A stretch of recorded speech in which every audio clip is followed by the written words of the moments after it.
Hello, hello, ladies and gentlemen. This is your girl Mitzi, and this is Mitzi. Let's think about it. Today, we are thinking about friendships and how they are needed.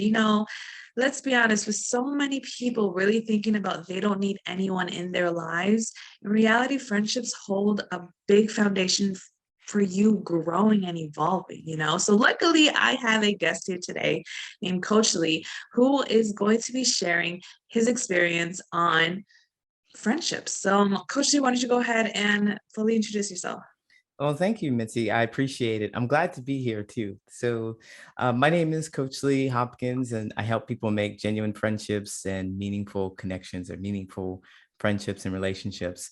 Um, I've been doing this for some years because, I started off being lonely and not being able to make friendships of my own. I didn't understand what it meant to be a friend. I didn't understand why everyone around me seemed to make friends, but I couldn't. So I grew up in a small town in Ohio, and there I was looking around trying to make friends, and it just didn't seem like I could make the right connections. But I've heard that you need to find your tribe. That is the deal. So I just figured, I'll just write it out. I'm in the wrong place.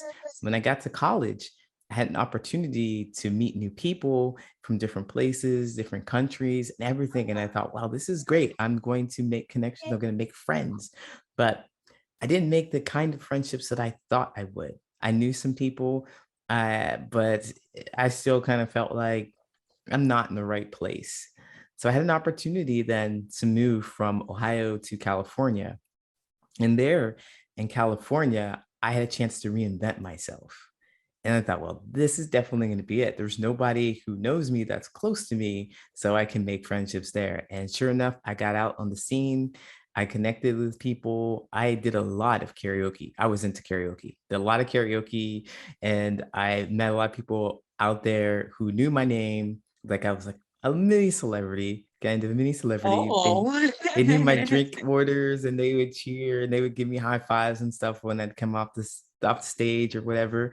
But then I still felt lonely. I still felt lonely, like this recognition and around these people that it wasn't real.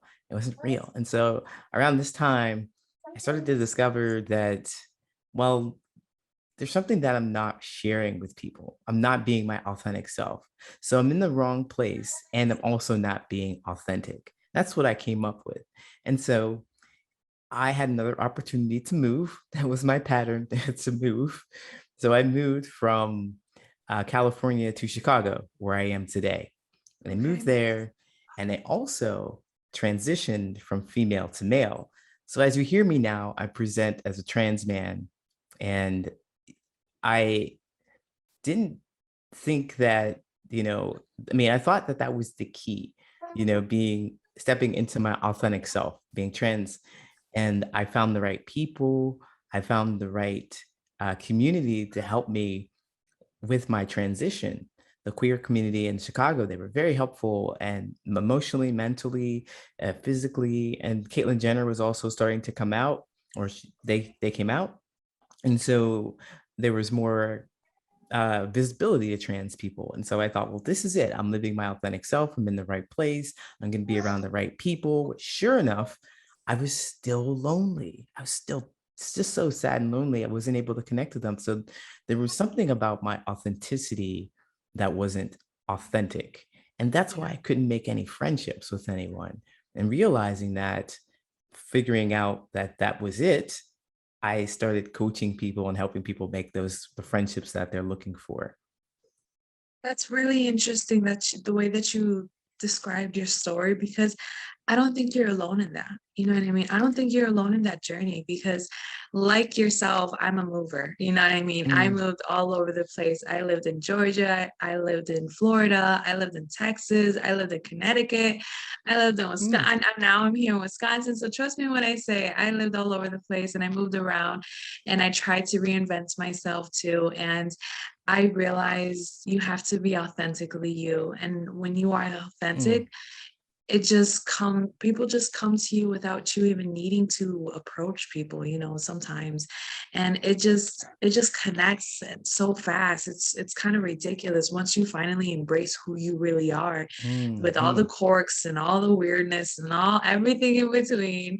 I honestly feel like once people really start that journey into self-discovery, they'll lose the people that weren't really there, and they'll gain the people that they actually needed. And Yeah, I think that's awesome how you were able to have that, because it breaks my heart for the ones that don't reach that point, because they stop and then they get stuck in this depression, and then they yeah, get stuck in the negative thoughts, and sad to say, some even made to suicide just because they can't handle that feeling of just being so alone, or absolutely. they feel crazy just being in their mind all by themselves. And I totally agree, like we have to branch out. We have Mhm. to realize, like, as an individual, we can't live life by ourselves, because nothing happens by ourselves. We are impacting a greater, like, ripple effect in our lives and in our community, in our world. We're like ants. If one ant is missing, the whole job is messed up. You know what I mean? Like, people don't realize Exactly. that. I think that's so funny. What is your opinion on that? Oh yeah, I mean, you hit the nail right on the head. It was all about me not being able to connect with people by because I wasn't sharing my authentic truth. And like I appreciate, that's the word I'm looking for. I really appreciate that you recognize that my story isn't unique, because I don't believe it's unique. I just happen to be trans. That just happened to be the thing that I thought that was going to make me authentic. Many Yeah. people are out there reaching for different things that are going to make them quote authentic, which is like getting a better job, or fulfill something for them, getting a better job, um, getting a new car, or getting a house or wife, or having a kid. Those are Okay. the things that people are looking for externally, and trans just Mhm. happens to be the thing that was it for me. And I want to say though, there's a as a disclaimer here, that I'm not saying that I don't want to be trans. I'm not saying that I did transition and it was a mistake. I'm not saying that. The mistake, if anything, was believing that that one act was going to make me instantly friendful, if that's a word. It's going to We'll instantly put it make in our dictionary. It's a word today. that was the mistake around it. We need other people, but the need comes from within inside, and the acceptance that happens within inside. Because for me, I'm sure many people can relate to this, but for me, I was hiding something from group to group to group. So when I was in Ohio, I was hiding the fact that, well, I presented as female then, and I also wanted to date women, and it was kind of faux pas. Don't do that. So I hid that. I tried to hide that, and I tried to only share it with a few people, and only a few people really knew me because of that. And I wouldn't open up about other things. So I moved to California, where it was more progressive, and I could open up, and people met my girlfriend and things like that. But also, I'm going to hide the fact that I want to transition. And so instead of staying there and talking to them and opening up to them, I'm going to move to a completely new city. And so I did that, and I stayed and I opened up with these people who were queer, and they helped me in that way. But then again, I hid something else about myself. I had to find something to hide, and I couldn't really connect with people. And the thing about this is, when I'm working with my clients, is that they don't know that they're doing this. They don't know. That's right. They don't know that this is happening. They're just like, this is what I do. This is how it feels. I'm going to keep searching. I'm going to keep trying. And so I went to therapy. Quick story. I went to therapy, and this was like a couple of years after my transition. I'm in Chicago, and I'm group therapy, and I start learning about mindset and learning about my own feelings, and how to connect with people, and stuff. And so I decide that I'm not going to be friendless anymore. I'm going to go out, and I'm going to have this mindset that I'm going to meet somebody, and we're going to have a great conversation. So I did. I went to a comedy club. I met somebody who was super cool. We're having a conversation, and I'm trans. So I lead the conversation towards LGBT stuff. I'm just curious about where their mindset is. And they just happened to say to me, well, they never met a trans person before.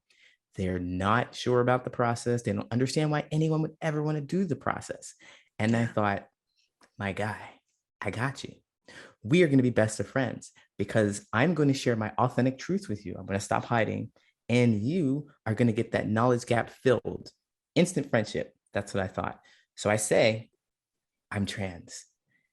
And he freaks out. His face just freezes and he leaves. He didn't say anything else to me. He's gone. He's done. Wow. Wow, right? And in that moment, I was absolutely devastated. But now I can look back and say, well, you know, that's my authentic truth. And they were true to themselves. When they left, it had nothing to do with me. And also, I'm looking for friends. And clearly, he is not able to be a friend to me in this moment. We're not able to be friends in this moment. And that's okay. That's okay. Go to another space and talk about being trans, and you'll connect with people. That's why we're here, Mitzi, because I'm able to talk about this stuff and people are interested and they can see beyond the transgender part, and more so that you're like me because I've had this experience of where I was running too. You can Yes. find people like that. Oh, most definitely. And I love your mindset. I just got to put that out there. I love the way that you perceives it and the way that you will still be positive and not take it personal, and you were able to put it in an understanding where not only you weren't able, I mean, not only you didn't take it personal, but you were also to give reason for the other person's action in a positive way. You know what I'm saying? Because so many people will take it as, oh, they're discriminating me, they're being racist, they're Mm-hmm. being sexist, Mm-hmm. they're immature, they just don't know, they're not even giving me the benefit of the chance. Is there something wrong with me? And out of your story, I didn't hear any of that. And a lot of the times that's where people go to. Yeah. And it's kind of like how you said with your clients that we don't know that we're doing these things, and it just shows Mm. how conditioned our mindset is made up to be at a very young age, that when we're adults, it's just natural. It's just it Yep. just goes along with just breathing. Mm. So hearing what you have to say is so refreshing, because I wish people heard, like, knew that. You know what I mean? I wish people don't take things to heart. There would be less fighting, less wars, less aggression, less anger that's spewing out of people because of displacement. They are displacing what they're feeling in the wrong Mm-hmm. context, in the wrong place. And I feel like that's why a lot of friendships end too, because they're displacing the wrong emotions to what's happening in front of them. You know what I mean? They don't take into consideration that something else could be going on, and I feel like that's frustrating, because I see it all the time on social media, and all the times with Mm-hmm. my inner circle, or just people that I knew all around the world. And they always come down to, there's always it irritates me. It, like, they always say, oh, well, if you don't have time for me in this world, well, then I Yeah. don't have time for you. And I'm just Like, like, come on. let's be realistic. Yeah. Everybody's busy. Everybody has a short amount of time to themselves, and when they're to themselves, they don't want to reach out, and I feel like people should respect that. I feel Absolutely. like people need to start respecting how other people live their lives, and if they don't, then that's something that they need to reflect with themselves, because I feel like you're not accepting what's going on in your life, that you can't really accept what's going on in somebody else's life. Despite you being just transgender, me Right. being straight, somebody being a certain race, someone believing in a certain deity, it doesn't matter. You know Yeah. what I mean? It's so frustrating to me. Yeah, it is super frustrating. It is so frustrating because we're just talking past each other. And what I discovered is that all we want as people, as humans, as just people, is that we want to be understood on some Yes. capacity. We want to be understood. And the best way to make a connection with someone is to demonstrate that you understand what they said. And in order to demonstrate that you understood what they said, you have to know them well enough to kind of speak their language, to kind of get their point back to them. And that's where we get this understanding. That's why I can look at that guy who ran away and be like, well, I've run away from things before. He's just saying yes to himself. And then when it comes to a situation in which I have to make a choice in a friendship where I have to do something for myself and it might hurt somebody else, like say, I know I can't help you move, I can't help you move, or I can't loan you any money, and they're devastated. Well, I also have a duty to myself, and they will be okay. Because I hope that even though they are facing hardship, that they can understand my point of view. I can understand that they have their hardship, but also I have my own things to deal with as well. And so we can reach an understanding with each other. We can reach understanding when it comes to being trans, or when it comes to serving a deity, political affiliation, things like that. If we can just understand each other. And what really makes a friendship, I think, what really makes a friendship is that understanding. That's the understanding. It's like your best friend. It's a hallmark of a best friend. It's like they know everything about you. They know what you want to do, what you don't want to do, what you're going to eat, what time you usually get up in the morning, silly things like that. But they know you and they understand you. So when somebody from the outside comes in and they bring you something, and it's like, I don't think they're gonna like this. They know you, and you feel like, oh, we're connected, we're good, because yeah, I don't like that stuff, Yeah, or I do like it. So exactly. it's Oh, understanding. Go ahead. oh, sorry, just a quick thought that came into mind when you were talking and what we were on the topic about. I don't want to lose my train of thought yet. But one of the things I would love for your advice that you can give my audience and myself is that guilt factor of ending a relationship. You know what I mean? Some people hold guilt, or they feel shame, or they feel bad because a friendship or a relationship ended and it needed to end it. You know what I'm saying? Because sometimes people don't realize that certain friendships need to end. However, there's a skill of wishing that they can have it back. What would you say if somebody was in a situation like that? Wow, Mitzi, you've struck something with me, because that happened to me. Oh, I okay. and I st- so I had a friend group that I knew for a while, maybe almost 10 years, and I started to change. And instead of deciding that we aren't going to be as well connected, I started to try and change them. I started to try and manipulate them into doing things that would be what I thought was better for them.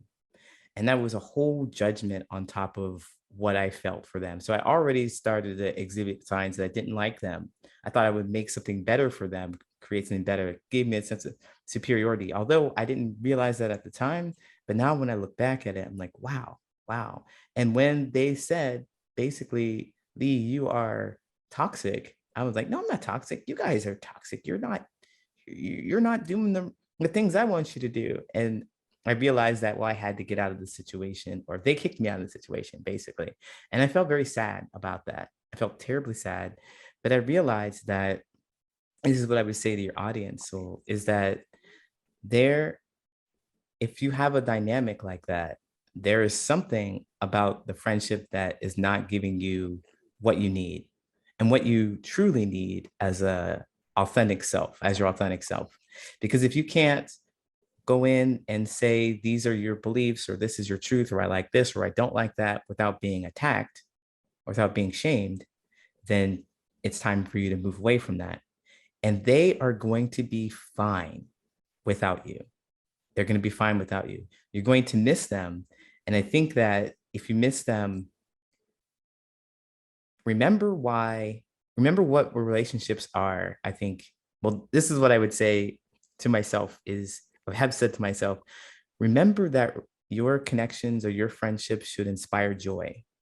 That's the joy. Even if you're like, even if you're upset about something and you go take it to your friend and they talk with you about it and they help you through it, that's still inspiring joy in you. They're not going to make you feel any worse. They're not going to make you feel like any differently. They're going to inspire joy. And if your friendships don't inspire joy, then it's your duty to yourself to get that for yourself, to do it for yourself. So I would say, I want to say, don't worry about what they're going to do or taking care of their feelings, because it does an injustice to what you can do. You can only control yourself. You can only control yourself. You can only have agency over your body and your feelings. So go and find that joy for yourself. Yes. Oh, thank you for that. I think that's beautifully stated because I've gone through something like that too, around 10 years relationship, and something just happened where Mm, We kind of just broke off completely, but I knew it was going to happen. Like yeah. deep down inside, like I knew, like we were Yes. breaking, we were drifting away. We were no longer the same. Our mindsets weren't compatible anymore.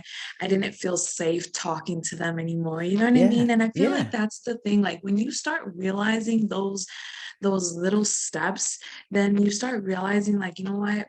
When it happens, just let it go. Let it drift away as if you would see something drift away into water. You know what I mean? Because I feel like the fact that you said someone told you that you were toxic, I'm sorry, but I love it. You know what I mean? I love it just because we all need to realize that we may be toxic to somebody. You know what I Yes. mean? Just because where somebody's at in their life may be different from where you are at in your life. And it's like you said, we need to realize that and accept it and just move forward from it. You know what I mean? Because it's something that's bound to happen. We all evolve differently in our own times, and we all want things to be different when we Hmm. evolve. So when we put ourselves in a situation that was in our past that required the past you, your past behavior, your past mindset, but you're in your now, and your now is no longer your past, well, then that's when you realize it's time to let it go. And I feel like Yes. people hold on too long to certain things that are literally breaking them, that's tearing Absolutely. them apart. And I don't think it's healthy. You know what I mean? Yeah. And if I could say, Oh, I think on that, please. I would agree that I have done that because it's really easy for me not to step into my own power. It's really easy for me to keep blaming someone else and looking at a different situation as a distraction instead of being focused and doing the work that I need to do. So I could be like, well, my friends aren't doing this or they're doing that. I'm always complaining about them instead of just being like, okay, well, they're not meeting the needs. So go find other friends. Well, I'm afraid. No, no, no, no. Go find the friends that you Go want. now. Yeah. And so if them scared, I don't want it. Yeah. So it's a convenient excuse to stay and try to change somebody. It keeps you from focusing on what you want and what you really need for yourself. Yeah, I think that's great. I think you stated so many great points in our conversation. I really hope somebody really takes from this, Mm, because it can be for anybody. You know what I mean? You're absolutely. telling your transgender story and how it reflected on you and how it's personal to you. But in reality, it doesn't matter. You know what I mean? It doesn't matter that you're a Mhm. transgender. It matters because you're human, and you're a human being, and I'm a human being. And as a human being, we all experience friendships, and we all experience some type of connection and communication and relationship with somebody, some way, shape, or form. And I think that's the main point, that people need to come back into reality, because you never know who could be your best friend. It could be a transgender person, it could be somebody from the LGBTQ community. But because your mindset is so narrow minded, you're not allowing that friendship to blossom and flourish. You know what I mean? So many people are so stuck in their ways. It's like Mm. so black and white. Like, where's all the gray that's all around? You don't see that? Right? The world is full of color and excitement here. It is. It is. It's amazing. And I guess to start wrapping up the show before it cuts me off completely, what would be some great advice that you can possibly give myself or the audience that may be listening? Well, really quick, if you want to make friendships with people, you have to know about yourself to make friendships. So look into yourself and share more about who you are with other people. Yeah, thank you. That was really fast. I expected something longer, but Oh, do you you want me to? know, Because no. I noticed the time was. I got a thing to say. Oh, if you got a longer one, go ahead. You can squeeze that one in. Nudge, nudge. Oh, okay. Well, if you want to make friendships with other people, I recommend that you learn more about yourself so that you find yourself in the right place to make the right kind of connections. So, what I mean is that I've always found myself in the wrong places. I didn't really know what I wanted or what I was interested in. So, I'd find myself around people who were kind of doing the same thing. I'd be in bars and I'd be drinking and I'd try to set up a conversation about something.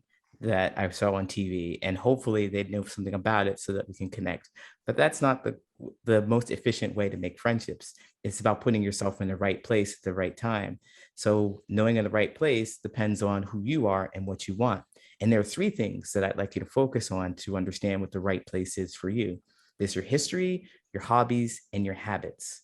Those are things that are really going to help you connect with people. If you connect on history, like I'm a Black person or I'm a trans person, I can go to a queer place or for event that's specifically for Black people. And then there's your hobbies. Like I really enjoy board games, and maybe habits is a skincare routine. Let's say that just for some examples. But if I choose two of those and pick a place that has at least two of those in it, like do a search for queer and board games, I find lots of places that have queer board games. And then when I go there, I can talk about more of my history, more of my hobbies, more of my habits, and I can find the right kind of conversations I want with people. So that's how I help people make friendships. And I actually have a 5-day challenge that helps you go through that whole process.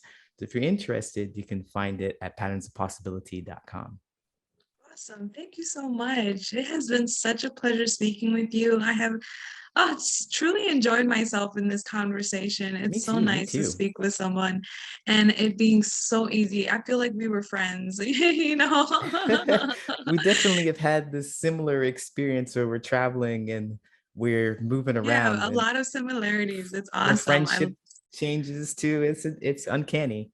It truly is. It honestly truly is. And if anybody's out there that's listening that wants to know more about Coach Lee, go check him out. I do have his picture on my website under the special guest. You'll find a link to his website directly. There's actually a 10 tip to make friendships available right now on his website too. So if you're interested in all the 10 tips, go check it out. So if you want to know everything and more about Coach Lee, you find everything about him in there. So that you will try to figure out how to make friends too. If you're in that struggle right now in your life, because it may be later on or just right now, you never know. Everyone's going through life differently. So whatever it is for you, don't forget to check him out.